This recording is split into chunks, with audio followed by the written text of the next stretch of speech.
Assalamualaikum warahmatullahi wabarakatuh. Waalaikumsalam warahmatullahi wabarakatuh. Gimana kabarnya hari ini anak-anak? Alhamdulillah, baik Bu. Alhamdulillah, semangat semua. Masih ingat tidak?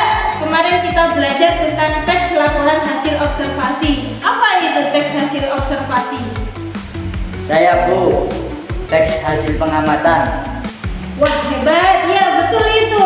Jadi teks laporan hasil observasi itu adalah hasil pengamatan kita tentang hewan, tentang tumbuhan. Nah, sekarang Ustazah mau ngasih kalian tantangan.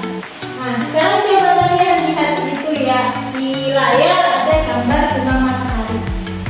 Coba, kalau seumpamanya Ustazah meminta kalian untuk membuat tes laporan hasil observasi, apa yang mau kalian tulis?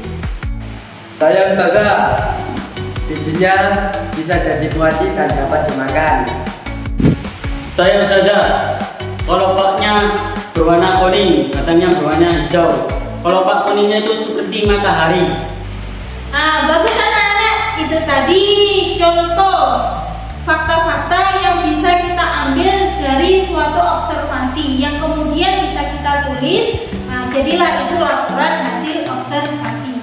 Setelah ini kita akan belajar tentang ciri-ciri teks laporan. Laporan hasil observasi memiliki ciri-ciri sebagai berikut.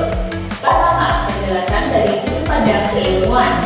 Artinya, teks harus berisi fakta-fakta yang dapat dibuktikan secara ilmiah. Oleh karena itu, jangan cantumkan opini atau anggapan yang belum terbukti kebenarannya.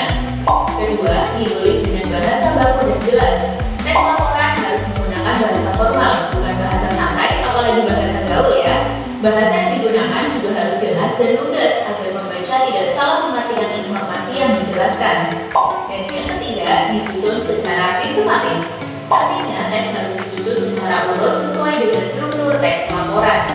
Baik anak-anak, kita tadi sudah melihat video tentang ciri-ciri teks laporan hasil observasi yang kemudian Ustazah ringkas ya.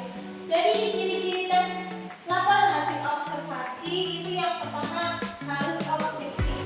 Artinya dia bukan pendapat pribadi ya. Kemudian harus sistematis. Nanti ada perlakuan. Untuk struktur teksnya akan kita pelajari besok ya. Kemudian menggunakan bahasa baku, nggak bahasa gaul kayak bahasa kalian itu, yang kayak bahasa kalian itu ya, yang bahasanya anak-anak lah, anak-anak gaul lah. Kemudian harus berdasarkan dengan fakta. Artinya ya harus sesuai penelitian yang ada. Kalau contohnya ya, kucing itu ya, umpamanya tentang warna-warna kucing ya, warnanya apa itu? Kuning, ada yang putih, ada yang contoh objektif atau tidak objektif. Kalau yang tidak objektif itu atau kita sebut dengan subjektif itu namanya seperti ini. Kucing adalah hewan terlucu. Nah, ini subjektif, bukan objektif, karena hanya dari sudut pandang penulis. Sedangkan yang objektif itu contohnya seperti apa? Kucing itu mempunyai 4 kaki, dia punya ekor, punya kumis. Nah, itu yang baru objektif. Jadi seperti ini ya ciri-ciri teks LHO.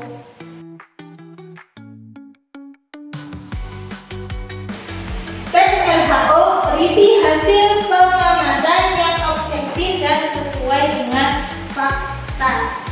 Nah, sekarang kalian sebelum kita akhiri pembelajaran ini, ada nggak yang mau berbagi satu hal dari apa yang sudah kita pelajari hari ini?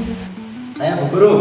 Sekarang saya tahu kalau misalkan laporan itu harus berisi sesuai dengan faktanya, bukan sesuai dengan pendapat pribadi. Bagus sekali tadi jawabannya.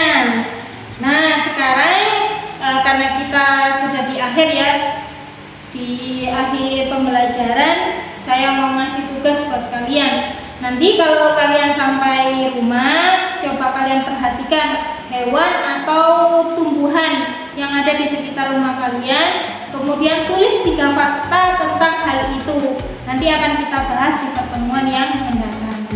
Ya, alhamdulillah, sekarang boleh kita tutup pembelajaran ini dengan hamdalah dan doa kafaratul majelis.